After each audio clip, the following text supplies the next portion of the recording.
Muy buen día tengan todos y bienvenidos a este canal. Hoy los invito a reflexionar en torno al magisterio vivo de la Iglesia. Quiero comentarles que el magisterio debe ser innovador. Todas las críticas que se hacen al pontificado del Papa Francisco tienen mucho que ver con el desconocimiento de esta realidad.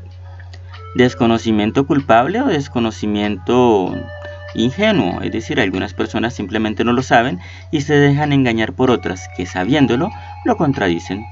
En este caso, los invito a reflexionar sobre esta innovación. ¿Qué tipo de innovación debe ser la que realiza el magisterio? Para iniciar, quiero que hagamos una aclaración. A veces entendemos innovar como desechar lo anterior. Pues yo creo que eso tiene más que ver con la palabra cambio. Cuando hablamos de innovar, es más relacionado con dar novedad a lo que ya existía. Cuando yo innovo, yo no estoy cambiando las cosas, sino que a partir de las cosas que existen, doy un giro o aporto algo. En este caso, la innovación tiene que ver con la concepción, con el lenguaje, con las culturas o con la cultura. Dice que el magisterio debe ser intérprete y actualizador del Evangelio. Eso es cierto, el Evangelio siempre ha sido actualizado. Cada vez que llega una nueva cultura es actualizado. Y el magisterio es el que regula eso, ya sea por iniciativa propia o acogiendo la innovación que externamente se ha realizado.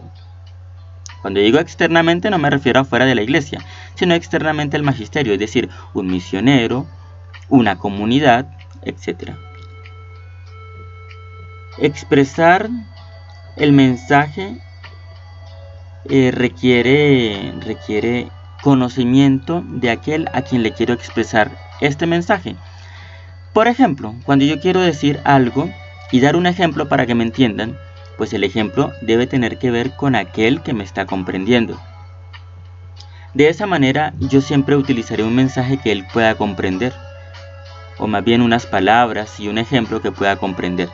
Si yo siempre he dado un ejemplo a partir de manzanas y me ubico en una sociedad en la cual las manzanas son poco significativas, pues yo voy a comenzar a utilizar otras frutas que allí sí se den, para que me comprendan. En el lenguaje, estamos hablando del uso del lenguaje. ¿Y por qué haré esto? Porque lo que yo quiero es que me comprendan lo que quiero decir, no que se queden enredados en las palabras que les voy a pronunciar. De esa manera el magisterio siempre será innovador.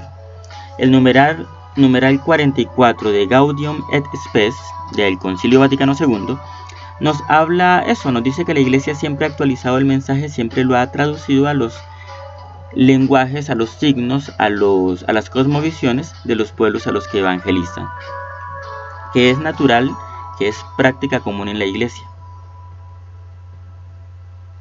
De esa manera, pues si yo entiendo que el magisterio es el encargado de la interpretación, pues esto que dice Gaudium et Spes en el numeral 44 para toda la iglesia, pues no es ajeno para nada al magisterio vivo. En ese sentido, pues es natural que el magisterio vivo de la iglesia innove continuamente los modos como se expresa, pero el mensaje que expresa, que es el evangelio, que es Cristo Jesús, siempre será el mismo.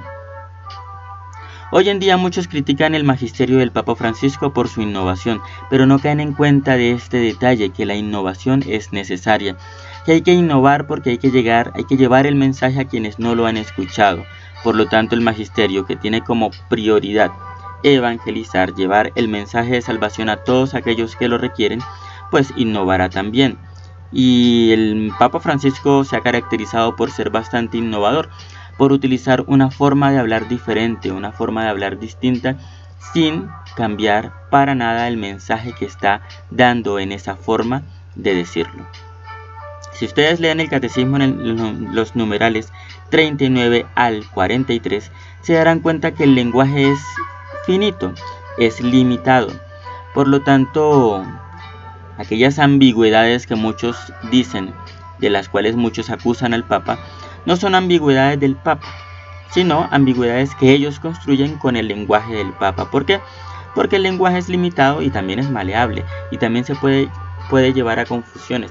El lenguaje simplemente no es capaz de expresar lo ilimitado del mensaje de Cristo. Por lo tanto, es natural que la Iglesia siempre avance a donde profundice en la comprensión de ese mensaje. Comprender siempre es bueno, recuérdenlo. Así que es importante comprender esto, comprender que el magisterio debe ser innovador.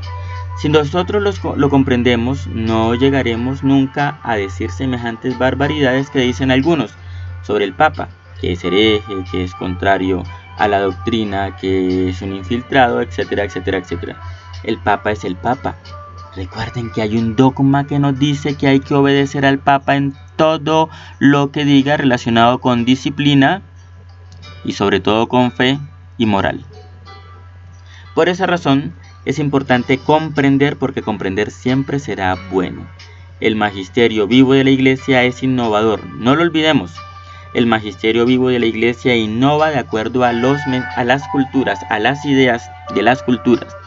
Si hace mucho tiempo decir una frase era muy fácil de comprender y hoy en día llega a ser ambiguo y para unos significa una cosa y para otros lo contrario, pues es bueno que el Papa lleve a la Iglesia por un camino de interpretación de ese mismo contenido para expresarlo con nuevas palabras que sean más significativas, más dicientes.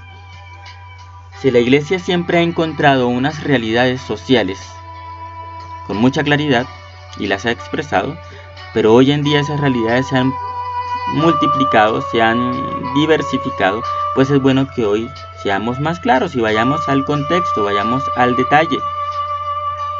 Y eso, que es innovación, nunca podrá ser juzgado de traición al Evangelio. Los invito a entender esto y les agradezco por estar pendientes de pronto de estos videos. Muchas gracias.